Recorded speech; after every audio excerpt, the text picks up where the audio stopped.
First things first. First things first to go over. Let's just get right into it, innit? Enough of the fucking blurb. Let's just get right into it. Let's just get right into it. Talking about baggies. Talking about wanting to do backstrokes in baggies, right? Or during my time away, I wish I was doing way more fucking fun things than what I was doing. Or way more self-indulgent things. Let's not say fun. Fun's the wrong word to use. But I wish I was doing way more self-indulgent things, but I wasn't. So this clip went viral over the time that I was away, and it fucking blew my mind, and it was quite fascinating also.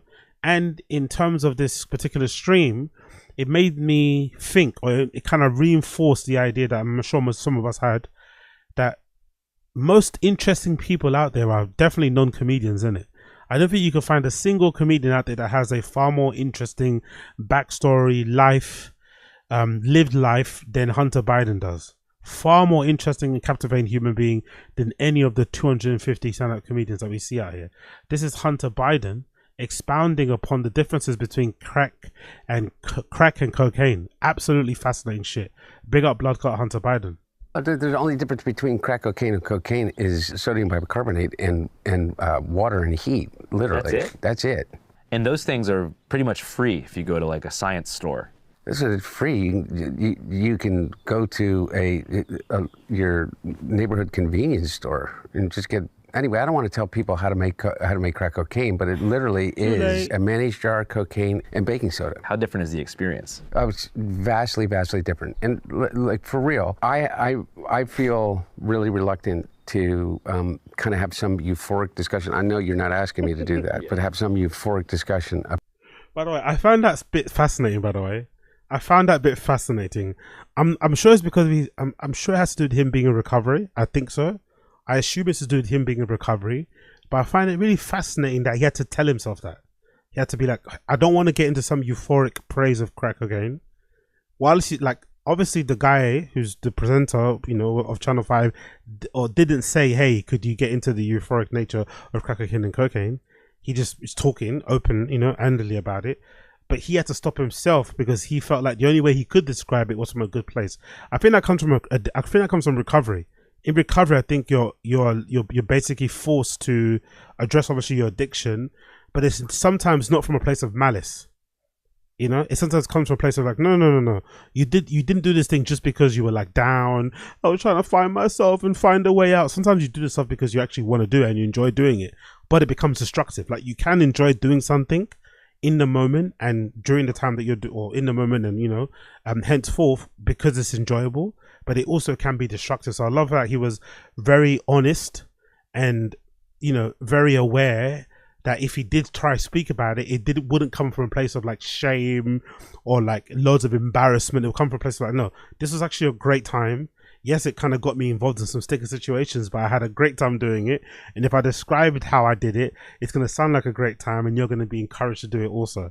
I love that little bit of like, you know, self-reflection in the moment. Do you know what I mean? He kind of caught himself there. About crack cocaine. I think this might be kind of the opposite here. Okay, no, it's the exact opposite. I'm saying I don't want to have the experience of some euphoric recall. That's how powerful crack cocaine is. Does crack cocaine make you act any differently? No. Is it safer than alcohol? Probably. People. That's an intense thing to say. That I think the other guy who said that. Who's the guy? Do you guys remember in the stream chat?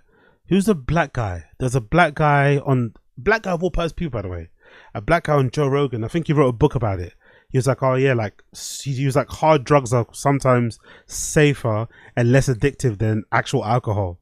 Who's that guy that's advocating for that? I forgot his name. He was like a black guy. I think he wrote like a book as well. Like he came on Rogan. Fascinating dude. I think this type of talk is a little bit, that's where you get a little bit. What I find interesting though, especially in the black community, big up all my black people in the stream chat, right? I find that in the black community, it's very demonized. Anything that's outside of like weed is demonized in a way that's very, very strange to me.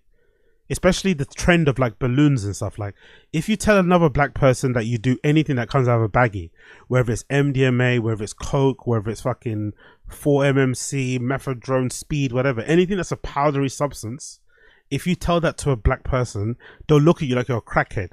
But that same black person has no problem with doing like shrooms, LSD, acid, lean, other types of pills. But there's a line which I don't really understand why, because in my limited time on earth and from recent years, I think I've seen way more cracked out looking people who are like inhaling balloons than I have done anything else. Like that balloon thing is fucking insane. The helium balloons, the fucking gas canisters and shit. That whole trend is fucking crazy. Fucking crazy. So I do find that very interesting in a black community. Like, oh, these drugs are okay and cool. These drugs make you a fiend. It's like, don't all drugs make you a fiend? Shouldn't we just be saying all drugs are bad instead of saying some drugs are good, some drugs are bad? People think of crack as being dirty. It's the exact opposite. When you make crack, what you're doing is you're burning off. Yeah, big up Josie. Wagwan Josie. Wagwan Josie. Long time idea. Big up Black American. Wagwan, Wagwan, Wagwan. Yeah, you're right. That's the guy. Carl Hart. That's him. Crazy dude. Big up Carl Hart. Big up Carl Hart. Off all the impurities so that it combines with the sodium bicarbonate, which makes it smokable. That's all. You know, all of these actors and, you know, people in the past that talked about they had a problem with cocaine and freebasing. They were smoking crack. So straw on the stove is the same thing. Not exactly, but close to it. But it's a little bit different. But anyway, my point about it, your point about it, which I think is true, is that there's a thing about crack that is really insidious. And what it is that anytime, you know, I think one of the reasons that they believe that smoking cigarettes is so addictive is because it combines three really important things. It's habit forming, there is an oral fixation, and there is a ritual combined with it. And so the idea of hand to mouth is a habit and a fixation that we learn very early, even as children. Funny he mentions that children. I think, maybe you guys can let me know in the stream chat. I think the first time I saw anybody do any drugs in my life, in IRL, might have been a crackhead on the bus. Is that everyone else's experience? Is the first experience you've ever seen of drugs? Was it weed or whatever? The first time I think I ever saw anybody do drugs, they were actually using a fucking biro to smoke their crack with on the bus. I'm pretty sure I remember that when I was super young, because I remember the smell. I remember telling my mum, like, what the fuck's that smell? And then we turned around, we saw some guy like on the chair. He told us, obviously told us to move away and get in another carriage. But I remember that being the first thing, a very vivid memory of seeing like a guy, like I don't know, obviously he must have been a fucking crackhead or bum or like a homeless person. But I do remember seeing somebody on public transport smoking crack. And in London as well, the funny thing about London, which I'm sure happens in most metropolitan cities, no one batted an eyelid. This guy was smoking crack on a fucking, you know, train, underground train, and everybody sat next to him just like minding their business, looking up, reading their books, listening to their tunes. No one batted an eyelid. Like, fuck it. Secondhand crack fumes in the whole carriage. Like, everyone just like was like, you know what I mean? Just on their way to work. Pacifier with a spoon, with your thumb, to even to breastfeeding. Okay, so really, so I big up Koila, Wagwan G. Hope you're good, my brother. He smashed Kate Quigley. Who did? Joe Biden did. He smashed Kate Quigley. And it wasn't long before he killed everybody at the party. Bust for me. Oh, if there's one person I would want to interview ever on here, I'm not really into the whole interviews thing, but if there's one person I'd ever want to interview on here, it'd have to be Kate Quigley. I would love to interview Kate Quigley. I want to know, like, but then I don't think she'd want to talk to me because I don't want to talk about that shit. I don't want to talk about her comedy or anything. I don't really give a fuck. But I want to talk about that shit. I want to know like what went down, because I can't imagine how horrifying it must be to wake up in the morning at Airbnb and all your friends that you booked the Airbnb with are dead and you're the only one alive. I can't imagine how horrifying that feeling is. You all booked an Airbnb for a weekend away. You all bought a baggie. We've all done that before. Maybe yours is not a baggie. Maybe yours is a drink or whatever it is. Food. We've all done it, right? An Airbnb with some friends. Like, some of my best times have been in Airbnbs like that, right? Random Airbnbs, random people's homes. And you're with your friends, you're sharing some food, you're sharing some drinks, having a laugh, showing each other videos on YouTube, doing some karaoke in the living room with just fucking around, wrestling, whatever you're doing. And then imagine you're having a good time with the adult vitamins. You all do the same things. It's not like you're doing different things. You're all doing the same things. You're drinking. You all fall asleep. And you wake up and your friends aren't breathing. I don't know how she's still functioning, man. Like honestly, I'm not really I feel like I'm a fairly mentally strong person. I think that would finish me, man. That would finish me. And I don't want to get into the psychology of it because I'm no expert, but I do know this, is that you combine with that ignition, combustion, and then you combine the ritual. You have your cigarette in the morning, you have your cigarette when you get out of the car, you have your cigarette with your coffee.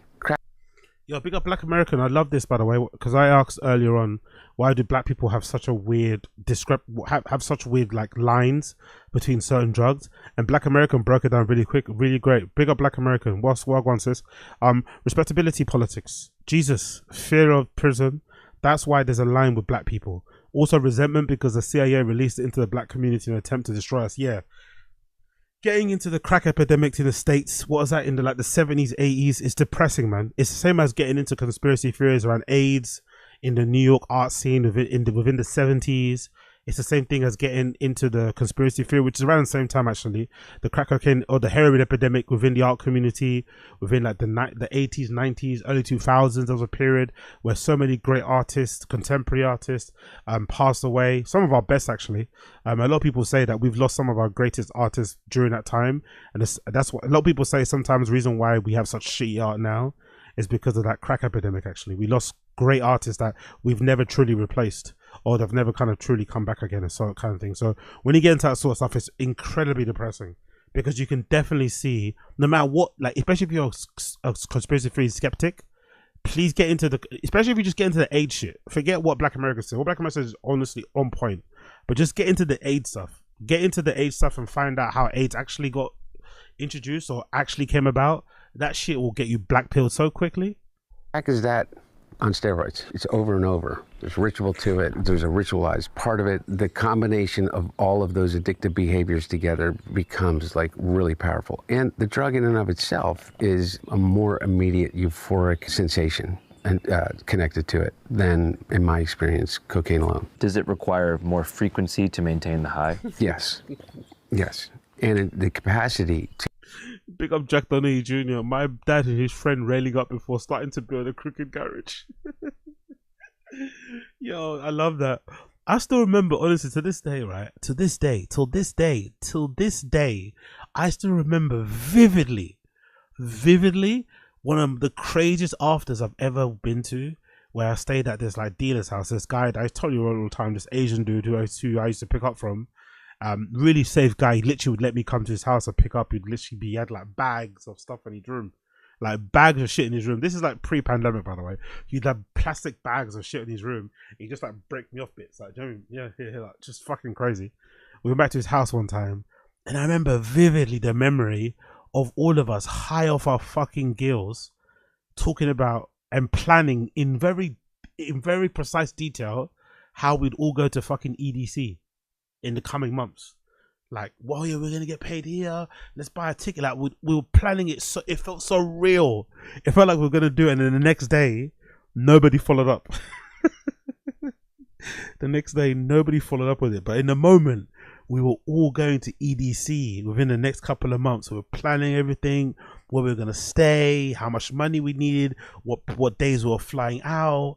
Fucking hell, man. There's no bigger waste of time.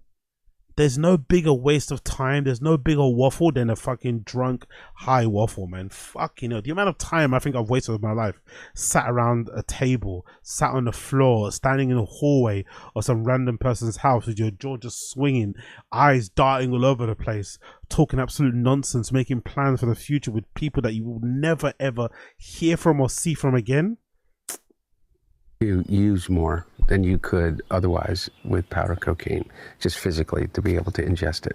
So you're kind of saying that cocaine reaches a certain plateau of euphoria where you can't necessarily get any higher. In my experience, yes. This is like a PSA. If you want to completely, utterly fuck up your life, you know, I don't think that anything is necessarily, oh, you do it once, you're addicted. But there's about the closest thing that statement could be true would be with crack cocaine. There's only Maybe it's age, maybe it's an age thing, but I do have a lot more sympathy for people who get on it at his age, man.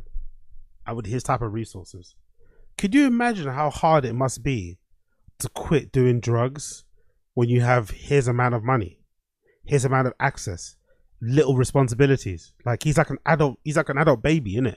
He's probably never had a real job, and he's like quote unquote real job in his entire life. Most of us, myself included, stay on the straight and narrow because of a job. You know, you need to keep a roof over your head, you need to keep yourself fed, so you kind of, you know, you have your little crash outs, but then you get back on the fucking straight and narrow because you have responsibilities and bills to pay. I can't imagine how much more difficult it must be to navigate through life if you are a guy like this, born into privilege. You know, it seems safe, don't get me wrong, but like how easy it must be to indulge yourself in that type of things, especially as well when you consider the fucking family heartbreak, the deaths, the breakups, the divorces. Like there's a lot of pain in that family, so you're having to try and numb yourself from that pain, treat yourself from that pain with drugs, obviously, and drink, which can sometimes be effective in the moment, long term obviously not. It must be so hard. It must be so much harder than a regular person with that amount of access and money. Jeez, I just can't imagine how difficult it must be to like stay on the straight and narrow. It must be so fucking difficult. So if he's sober now, as he says, which he sounds like he is, to be honest, and he's keeping himself, you know, well behaved and shit, salute to Hunter Biden, man, because fucking hell, the amount of people that I know who are broke and still addicted, who can't get enough of it, is fucking crazy. I've never really been ever curious about trying crack cocaine. I'm not gonna lie, it's never really been my thing.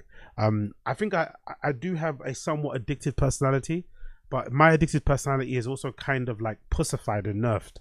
Like I've got an addictive personality for the stuff that I like to do. You know, I don't have a curious addictive personality. You know, I'm not like that way. So I'm not like looking for the next high. Whatever I like to do, and that's it. I'm not really like, oh my god, let me try that. So that's why I'm so thankful, and I don't take that as a bragging thing. I'm just thankful to God, because if I did have that switch in my head, I don't know if I'd be able to stop myself. Like, because people always say like, and if you listen, because I'm a fucking sucker for the arts and shit. If you listen to any conversation, any biography, any interview of somebody, whether they're a musician, whether they're an artist, whatever, composer, playwright, actor, they all say the same thing. They say crack cocaine is one of the most addictive things. The only thing more addictive than that, or like the best high, is that heroin. People always say, oh, if you're into drugs, heroin is the max, is the top of the top. I'm just so thankful. I don't have any desire to try. I don't give a fuck about that shit. I like what I like, and that's my ceiling. But everyone you speak to that's done shit, they always say that next step is the one. So I can't imagine. I have so much sympathy and empathy for anyone out there that has that switch and they can't turn it off, and they're searching for that next thing. They want to reach out and grab whatever that next thing is. They're chasing that fucking dragon. Like, oof, awful. But big up Hunter Biden for sharing what he shared. Very interesting fellow. I would much rather listen to him speak during a podcast for 3 hours. Actually, to watch it, I heard the whole podcast is actually really, really interesting too. It's about 3 hours. He speaks about loads of other things. It's really far-reaching, wide-ranging fucking interview. So big up Hunter Biden for being far more interesting, far more nuanced, far more intelligent, like just charismatic than any comedian you fucking seen. He lived a real life, and I love that he's willing to share it the way he is. So big up Hunter Biden, big up Blood Clot Hunter Biden. Big up the stream chat. What are you guys saying there? Being a construction worker in the mid 80s was a tough time. Yeah, I can imagine. Chuck Downey Jr. He's also been part of a Brendan Mullery. That's the thing about life, isn't it? Good point. Brendan Mullery. He's also been partying for like 35 years straight. Bruh, I have a weekend where I'm going crazy. I'm considering my life options on the Monday. I'm regretting everything on the Monday. I can't imagine being on it for 35 years, off and on. I can't imagine running the light, you know what I mean? Putting your body and to the point where the blinker lights are coming on, the check engine light is coming on. Do you know what I mean? For 35 years. But to be fair, I'm also very impatient. Like, I get bored very quickly. Like, as much as I enjoy going out, even now I'm in a phase where I'm kind of bored of going out, which is why so sometimes when I'm going out nowadays, I mix things up. I go out without drinking, or I go out and just have some weed. Do you know what I mean? I'm kind of bored of the same thing. So I'm really lucky that I don't have a curiosity to try loads of stuff. And I'm also lucky that I have like a ceiling, I get bored. Like, I'm like, oof. I get like no, I get bored. No, see, I get like bored easily, so I can't really do a lot of that stuff, you know, all the time. Bloody hell. Big up on 10 Toes, big up Game Bred Footballer, well gone, GG. Biden also lost a lot of family in a car crash a long time ago, exactly. Big up Ace on the fuck, you feel sad because a poor little rich boy has it too easy. Big up RU, agree AZ, big up Josie. I've heard enough of these people with money, power, and access. They're trying to keep their kids off drugs just like us regular. Yeah, it's like, like, as I've always said on this stream, I think the similarities and the parallels between really poor people and really rich people are so evident. Like, we probably have way more in common. Like, even though I always talk about how poor I've grown up, I think I definitely have way more in common with a person that's grown up really rich than the person that's grown up middle class. Because there's something about those ends, like, because when, you know, the many people that I know that I've grown up with who were working class but also got addicted to drugs, it's fucking crazy. And the same goes for people that are super rich. You know, the amount of people who got, you know what I mean? So if you avoid those type of things and you've been grown up in privilege or you've been grown up in abject poverty, salute to you, because it's not easy. It's not fucking easy, man. Big up Homeless Cat AZ. Don't you sniff Tony Montana? Yeah, sometimes, but not lately. It has been a while. Mostly back in the day, it was loads of MD, E-pills as well. Like, my MD use is the one that really blows my mind the most. I'm not gonna lie. My MD use is the one that blows my mind the most. Because if some of you guys know, like, MD's not as like, MD's really like, it's kind of like really high, like, you know, MDMA. So I can't imagine like nowadays getting, and it's really disgusting the taste as well. But I used to get through an 8-ball of MD on my own one night. That'd be a regular thing on the weekend. Not even like Friday to Monday. That'd be like for one night I'd get through an 8-ball of MDMA. That's young people. Like, I can't imagine doing that now. Like, I can't imagine. The taste of it will make me gag. But I used to get through an 8-ball of that shit like on a insane. Maybe I should go back and watch some of the old Taz, because I think some of the old Taz's was around that time that I was doing it. And I did look back. If you look back at those videos, those early ones, I was a bit more gaunt looking. I looked a little bit more crackheadish. I had a bit more of a skinnier neck. Like, maybe you could tell. I'm not sure if you can, but those old Taz episodes, like maybe around like when I started recording it, which might have been like what video, innit? Which might have been like 500 episode 500 and shit. Maybe around there. Big up Bo Jackson, Hunter Biden 2020 MCGA make crack great again. It's hilarious. I want someone to make that hat actually. I'll wear that hat. Black American, well gone. Big up Grown Baby Golf. Well gone. Young Old Vibes, well gone Queen. Big up Young Old Vibes in the stream chat. Well gone Queen, well gone Queen. Where's never done it. Polish people love it. Never done it. I did that. Yeah. To be fair, that's why I admire a lot of young people now. I admire the Gen Zs. As much as people like to rail on Gen Zs and call them boring, I admire that a lot of Gen Z kids don't do anything. They are, some of them are teetotal.